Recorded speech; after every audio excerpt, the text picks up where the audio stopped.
Hyperstamper here. It's Laura, back to show you another one of my journal flip-throughs for my antique journals. This one is a beautiful cover. This is from the 1930s. The Manufacturers Life Insurance Company would give school children these covers to glue over top of their school books. And as you can see here, this is where you would wrap it around your school book. So I acquired about 6 of these. I'm down to, I think, 2. They sell very quickly, but they're just spectacular. Like, how much fun is this? Let's do a quick flip through. As you know, all of my papers are authentic, antique, and vintage ephemera, and the only ones that aren't are these tea-dyed pages that I put in for 1 extra strength, 2 extra journaling space, because sometimes antique blank paper can be quite brittle. So here's a tag here that I've slipped into this envelope from a dictionary. Isn't that beautiful? It's Lori bird, and this really fun vintage recipe with some advertisements on the back and a page from the Magic Garden book. Here's a little window tuck with the word thankful on the tag, and a 1930s music sheet that I made that pocket out of. A beautiful old hard page from a children's story, and this is actually from a Christmas antique book called The Christmas Carol. It's actually a book of poems with lovely, lovely images on there, so lots of journaling space, and that's from the 1900s.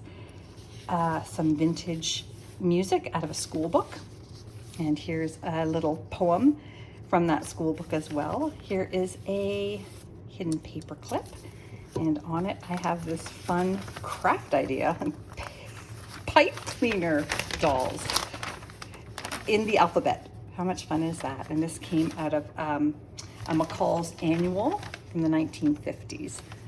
Towel animals, which is what they use on cruises now, which I thought was really, really cool. Look at that.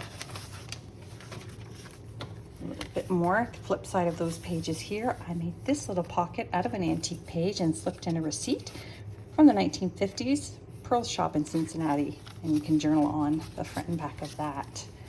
I made a little belly band here with a 1926 ledger pages for you to journal on more. Some vintage stamps here and paper, and this Magic Garden page has this lovely butterfly image. Every page had a different sort of image on it for an entire chapter, and then they repeat. They're quite beautiful. I did hand stamp some images throughout the tea-dyed pages. Here's a book from, or a page from a school book, a vintage school book. And this vintage dictionary, this is not antique, so I'll just close that. That's just a really pretty picture that was gifted to me, so I stuck it in, this vintage button. But I've tucked in a hanky, even though the hanky is very old. It's probably about 65 years old. And it's lovely. It was never used. It's brand new, but old, if that makes sense. So I'm just gonna tuck that back in there. And a vintage atlas. And this came from a souvenir book on Lincoln from the 1950s. So you can either keep that as a little piece of history or journal on the white space. And here's something extremely special, and I keep it in this protected pocket here. It is from 1906, and it is this beautiful little Spanish book. Can you see how it was hand stitched here, because it was probably falling apart at some point? But look at how awesome this is. This little fellow acquired this in 1917, but it is from 1906. You can Google this. It's very cool.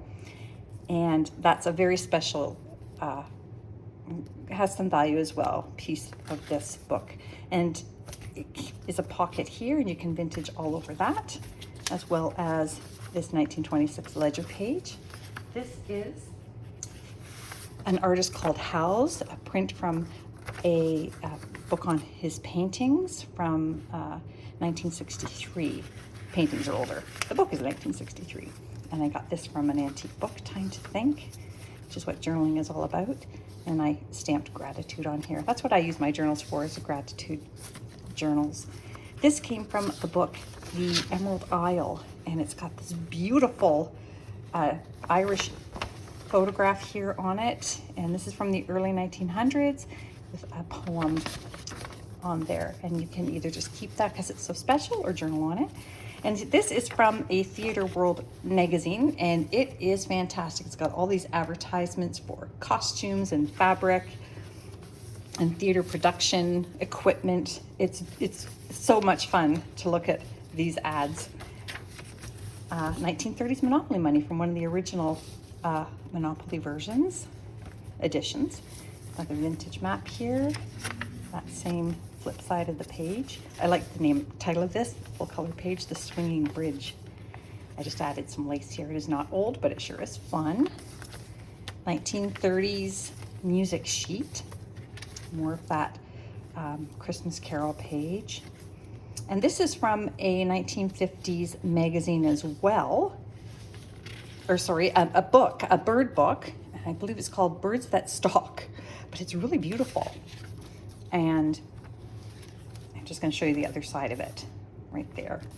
Now this is a picture of a piano master from the Piano Mastery book from early 1903, I think.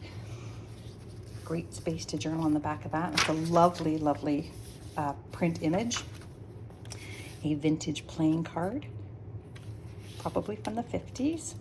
And some recipes from a salad book. I know that sounds funny to have that in there, but they're so funny. These salads are just awesome. And you can actually journal on those. Why not? I just thought that was really fun. This postcard here is from 1909, September 27, 1909. Isn't that lovely? It's got this gold border around it. I think it is stunning. Beautiful. Let's just see some more pages here. Another Theater Arts magazine, not Theater World. This one is Theater Arts from the 50s. This is a piece of tape I found at the back of a frame that was holding in the image in the frame. So I wanted to reuse it. It's really kind of cool. And again, I use these inner book bindings for texture in my journals. I think they're beautiful. This here is over 120 years old, that particular antique book page. Another doily here that I used to make a pocket. And this is actually the Princess and the Pea.